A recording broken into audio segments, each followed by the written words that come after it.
if you can estimate when you need to change the component and only change it when it actually needs to be changed, you can save resources. Right, and because you don't have to change it as much. And reduce waste. And this is a contribution to our sustainability activities. Of course.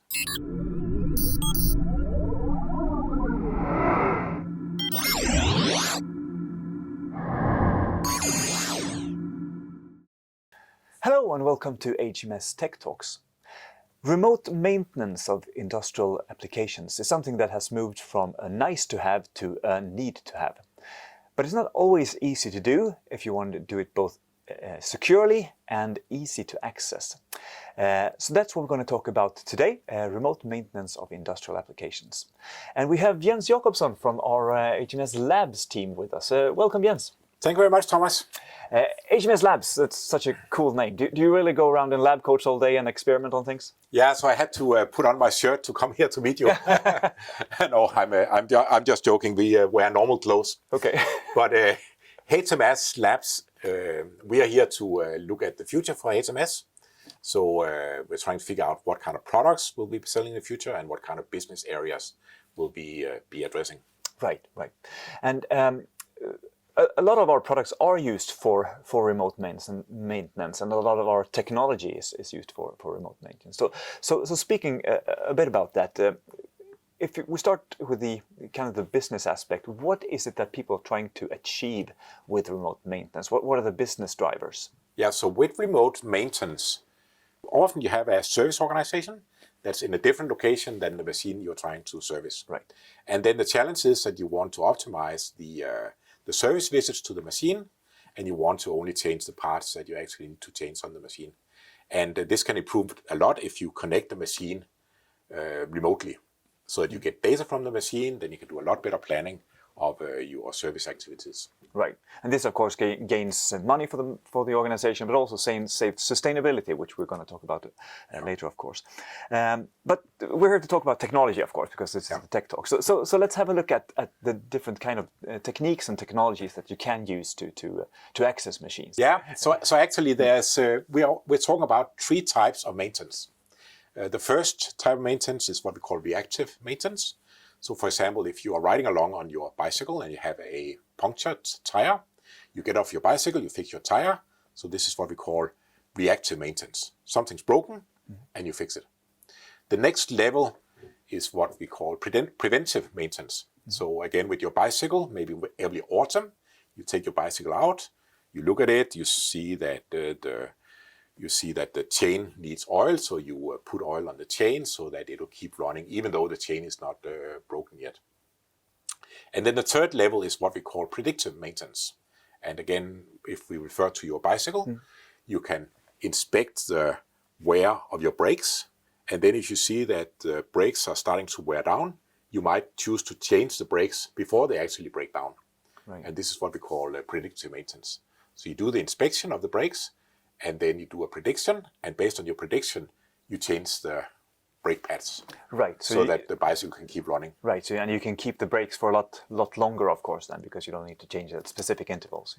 Yes, but also more importantly, you change the brake maintenance from being a reactive maintenance, where you repair the brakes when they break down, to something you can do in your garage at home. Right. When it's nice and dry. Right.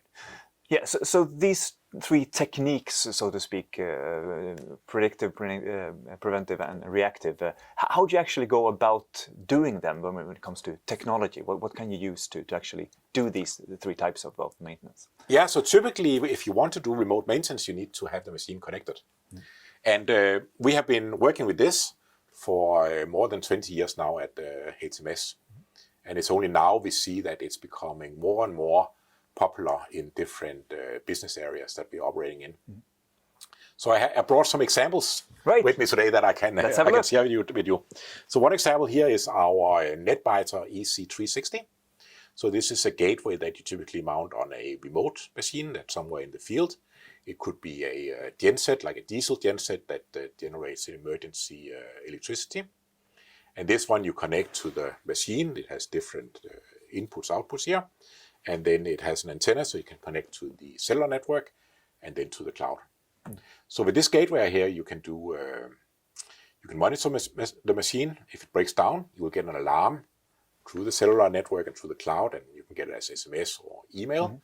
And then you know that the machine is broken down, and you can go out and fix it. So this is the reactive maintenance application of this gateway here. But you can also use it to optimize your preventive maintenance. So for example, you will, if you have a remote machine, you do not know how many hours it has been running unless you have it connected.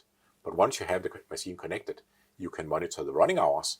And then, for example, every 10,000 hours, you might need to change the oil. So you can plan your maintenance by knowing the running hours of the machine. Right. And then the third application of this one is the predictive maintenance.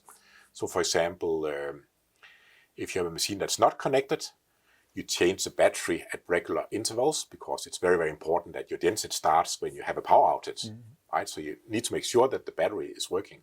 So it means that you often change the battery when it's actually not needed. But when you have the machine remotely connected, you can monitor the battery voltage over time.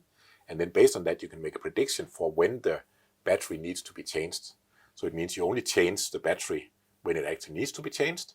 So it generates a cost saving, but also it contributes to our improved sustainability by removing, by reducing waste. Right, of course. And these are often placed in quite remote locations as well, where you can take time to actually go and just do maintenance. So. That's right. Yeah. Often very, very remote locations, and sometimes it's so remote that you need a helicopter to get out. Yeah. And, okay. Then it really helps to have it surveilled. Yeah. Okay. Yeah. So what else do we have in the good bag here? Well, I have another gateway here from our company Preventive. So this is a little bit different. This is for monitoring networks in factories. So it is so that in a factory, you have a network that connects all the machines. And the machines often have a lifetime close to 30 years. And over time, the network degrades. Its failures in the cables and in the connectors and so on. So you get errors in the communication system, simply. So this gateway here you can use to monitor your network. It can connect remotely to the cloud. And then if you have a failure of your network, you can analyze the traffic. And then in the cloud, we have an AI application that will tell you what's wrong with your network. So this is kind of a reactive maintenance application, but you can also use it for predictive maintenance because the gateway is so smart that it can monitor the traffic on the network, and then it can tell you if something is about to break down. So you can actually change that connector before it results in a stop of the factory. Right, because these downtime is so expensive when these big factories making cars or whatever it may be go down. Every minute is expensive, of course. Yeah, that's right. That's right. So I'll take another device from our goodie bag. So here's from our company IXAT. This is a gateway that goes into what we call smart grid. So of course there's a lot of activities now because we see that we have more and more solar, we have wind power, we have the traditional power sources, we have a transformation of the transportation industry where we move from fossil fuels to electricity, and all this drives the need to have a more smart energy grid. And this is part of our contribution to this. So this gateway you typically put in an electrical substation. So you can use this to monitor and remotely control the substation. And just to give you one example of predictive maintenance is a application where you have a circuit breaker. So you have these circuit breakers that cut power in case of failures. But since the voltage is so high, you get a spark that's equivalent to lightning inside the circuit breaker. So to prevent this, you have gas inside the circuit breaker. But over time, the gas might leak out. So you can actually use this gateway here to monitor the pressure of the gas. And then if the pressure becomes too low, you can go and change the circuit breaker before you have this kind of catastrophic failure of it. So again, you instead of having reactive maintenance when it breaks, you have predictive maintenance so you can fix it actually before it breaks. Right. Yeah, this aspect of the smart grid is so interesting because the potential of energy savings, especially nowadays when we talk so much about energy shortage, is enormous, and of course it also requires communication to be able to work. So that's an important brick. Yeah. Should we take one more? Absolutely. Yeah, we have our E1 gateway here. Of course. So this again is factory automation related. So this is for machine builders. So the machine builder makes a machine, and then he installs this gateway on the machine, and then the machine is shipped to the user of the machine, typically a factory. And then in case there's a problem with the machine that has been delivered, the machine builder can log in remotely to the machine using what we call remote access and change the configuration of the machine remotely. So this is very much a reactive maintenance kind of application, but it's also capable of collecting data from the machine, send it to the cloud, and then this data can then be used by the machine builder to plan maintenance and do predictions and so on the machine. So both predictive and reactive, of course. And this has really moved from being a nice to have to need to have. I heard that the 400,000 E1 gateway was just installed, so a lot of machines are connected already. So we'll take one more, and then I promise you I'll not bring up any more today. So the last one here is from our company Oversys. And this is a gateway that goes on heavy industrial vehicles. So this could be a vehicle in a mine, for example. So it has a connector here that connects to the vehicle. It has the traditional vehicle interfaces that you connect to. And then it has connectors to antennas, so it can connect to the cellular network and to the cloud. And then again, you can monitor your industrial vehicle. So if there's a failure, you'll get an alarm, you can go and fix it. But also you can monitor parameters, so you can do both predictive and preventive maintenance on your heavy industrial vehicle. Right. And these are really ruggedized gear, you can tell from just by the looks of it. Right. Speaking about the connection, you talked a little bit about that. It's you can connect via Wi-Fi or Bluetooth or even via the regular Ethernet cable.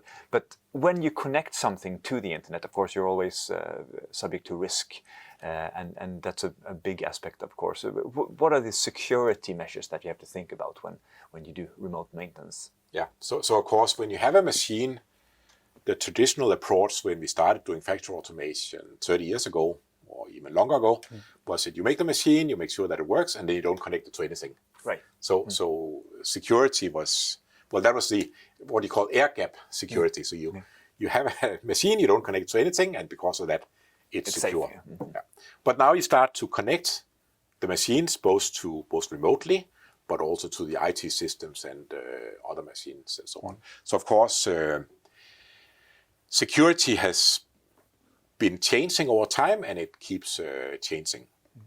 So we have a lot of focus on actually all our gateways on security. So we have operating systems that are developed in a certified safe manner. We have signed firmware, so we know that it's the right firmware that's loaded onto the gateways. We have technology like hardware root of trust, so that you cannot boot the gateway without knowing that it's the right firmware and so on. We run intrusion detection algorithms on the gateways and so on. And we have similar activities in the cloud, so we make sure that both the gateway and the cloud are secure. So there's a lot of activities going into this. But what is happening now is that we see that the world is becoming more and more connected. Of course. So now we are in the situation where it's very much a one vendor system. So HMS delivers both the gateway and the cloud system, and we guarantee the end-to-end solution. But now we see that increasingly we have cloud systems connecting to other cloud systems, and the gateways connects to HMS clouds as well as to other cloud systems. On site, you will not only connect to the cloud and the machine, you will connect to other systems like the local IT system or other systems locally. You also have this, when we talk about AI, it's very much driven by what you call mobile code. So it means that on the gateway, you will not only have the firmware executing, you will also have operating systems that are generated on the fly in the cloud that is then pushed down as a virtual machine to the gateway. So you move from having this cloud gateway one vendor situation where you have a multi-vendor situation where many vendors cooperate in the system, and you also have multiple owners of the systems that connect everything together. Right, so it's more and more complex situation that's also creating the need for security. Yes, exactly. So you have a more complex situation where you need to protect not only from external attackers, but also somebody else's system might be compromised. So you need to protect yourself against the systems that you're connected to. So it becomes a very complex security challenge that we are constantly trying to keep up with. Yeah, and once again, that's one of the key reasons why these are so popular now. That because people see that we need to have a secure and trusted solution for this. Right, finishing up here. If you look into the crystal ball, what do you see coming up when it comes to remote maintenance in the coming years? Yeah, so I see that we have more and more gateways in the field, but all the time we are trying to move maintenance from reactive to preventive to predictive. Right? Because when you move from reactive to preventive, you would change unscheduled service visits to scheduled service visits. So you can optimize your travel and optimize your maintenance resources. You know what's coming. Yeah. But also quite importantly, when you move your maintenance from preventive to predictive, you reduce waste. If you can estimate when you need to change the component and only change it when it actually needs to be changed, you can save resources. Right, and because you don't have to change it as much. And reduce waste. And this is a contribution to our sustainability activities. Of course, which is on everybody's lips these days, of course. Yeah. Okay, Jens, thanks very much for being with us today. Yeah, thank you very much.